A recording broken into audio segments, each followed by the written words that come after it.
It can take the form of call centers. It can take the form of other higher order, whether it's digital channels, of giving young people access to doing this work across the world.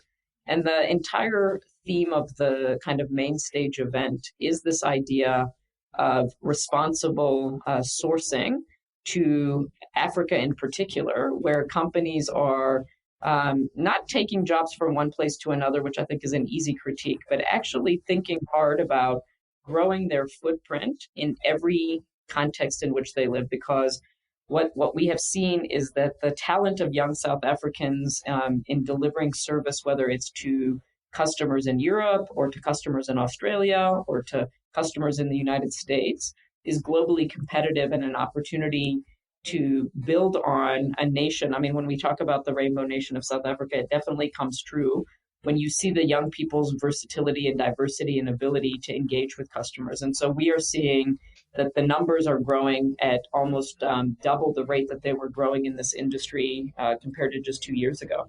Yeah, and I think I'm also observing, and I think you speak to that, Maryana, is that there's a shift in the last 5 to 10 years in how we think about the global south. It used to be, how can we help? It's a social responsibility role of helping the global south, you name it. And increasingly, as it should, the whole discussion is shifting to how do we take advantage of this untapped talent pool that you were talking about within your country, but also on a global scale. And I think you just gave a perfect example how that shift in thinking is actually driving slowly but steadily into different policies and collaborations outreach. Is that what you're saying?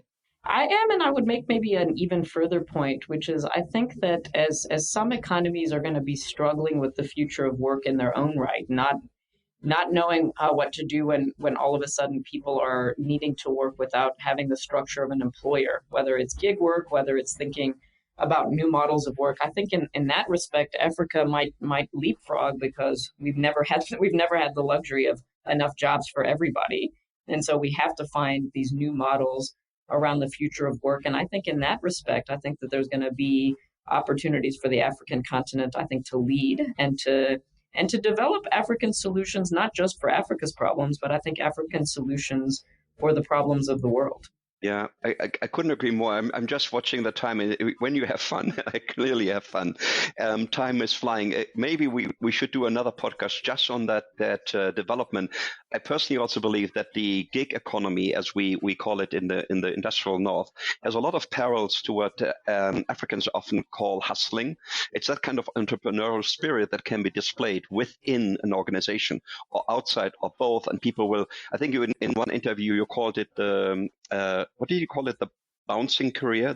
Yes, well, we talk about the fact that I think that the age of permanent work is over, and the idea that people are going to be doing many more rapid cycles of jobs is a new reality. And certainly for young people to manage their expectations that they are going to be bouncing in and out of work for their entire careers. And we talk about Harambee as a trampoline, so that when the young person bounces out, we've kind of bounced them back in.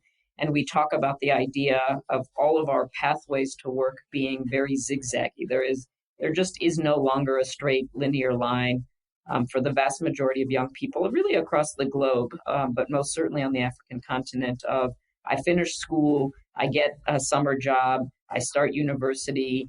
The day I finish university, I've got a job lined up that is a permanent job. I think that sort of straight line is a relic of the past, and building new models and new ways of thinking about the future of work requires this idea of bouncing in and out and of zigzagging back and forth.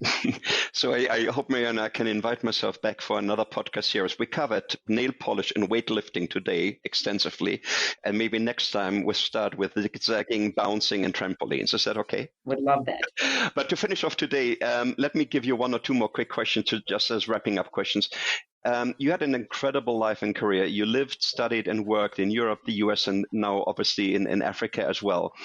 Do you venture to have any kind of learnings, insights from your most recent experience on the African continent that you believe would be interesting and relevant to listeners in the industrialized North as well? I think that as I said earlier, I think that this idea of reimagining work is it's like in all the conferences, it's in all the magazines. I think making it a practical lived reality for individual organizations and for individual young people requires an openness to thinking differently and a courage. I think a courage to saying, let's iterate and let's try things and let's be open to data, let's be open to evidence.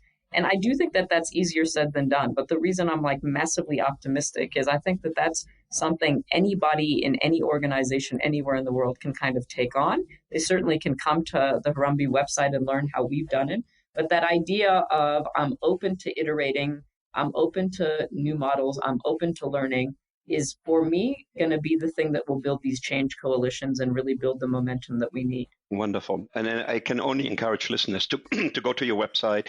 You have a wonderful blog there as well. There is research findings, surveys, insights, talks. It is really great. Any other recommendations for our listeners for reading or watching something that you would like to point out? Yes, I'd like to make a holiday book suggestion for all of your readers. There we go. It's close to Christmas anyways. So many of your readers may be familiar with the Silicon Valley bestseller, The Lean Startup, which was written by Eric Ries and I think gained quite a lot of attention in the world of business. Eric partnered with a Harambee fan and a champion of our work, a woman named Ann-Mei Chang, who has walked a very interesting journey. She was the head of mobile development at Google for many years and then transitioned into the development and social sector as the chief innovation officer at USAID in Washington, D.C. And when Ann-Mei had finished her career in the world of technology and in the world of social development, she partnered with Eric to write a book called Lean Impact, which is the kind of compendium for social problems and social enterprises. And in that book, she shares what I think are some of the most fundamental principles of how to do social change in an iterative way. And she talks about staying in love with the problem and not staying in love with our solutions. And I think that for me, that is a mantra of our work. That is a mantra for me. And I would really encourage your listeners to go and buy Lean Impact by Ann-Mei Chang. Wow, that's a wonderful recommendation. I think the falling in love with the problem, not staying in love with your solution, it is such a great advice to many businesses around the world. Excellent.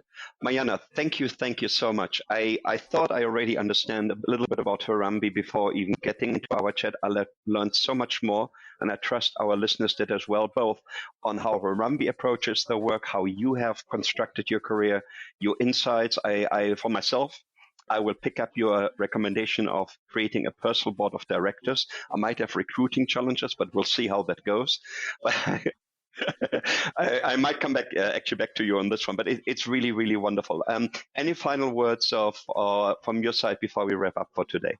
Well, I would encourage any of your listeners, if they ever come to South Africa or to Rwanda, we are open for business and welcome guests and visitors every day of the year. And so they can come visit Harambee.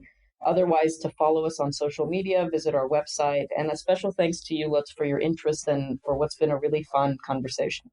Yeah, and I can only reiterate your point is if you ever visit Harambee, talk about a place that's just buzzing with energy and hope, and you name it. It's a wonderful experience. Maryana, thank you so much. I really enjoyed our chat. I trust our listeners did as well. And goodbye and au revoir for now. Thanks for listening to this episode in our special season of Learning is the New Working on the topic of learning for good. I'd like to thank all our participants in this season for sharing their perspectives and the amazing work that they do. I'd also like to thank my co-curator, Lutz Ziob, who brought amazing people to the conversation and a great fresh perspective for us. If you like the podcast, please take a moment to leave us a review on iTunes or on your favorite platform. Better still, drop us a line at www.learningfuturesgroup.com and suggest an interviewee or a topic that might help us point the way to the future of workplace learning. Thanks a lot and see you in the next episode.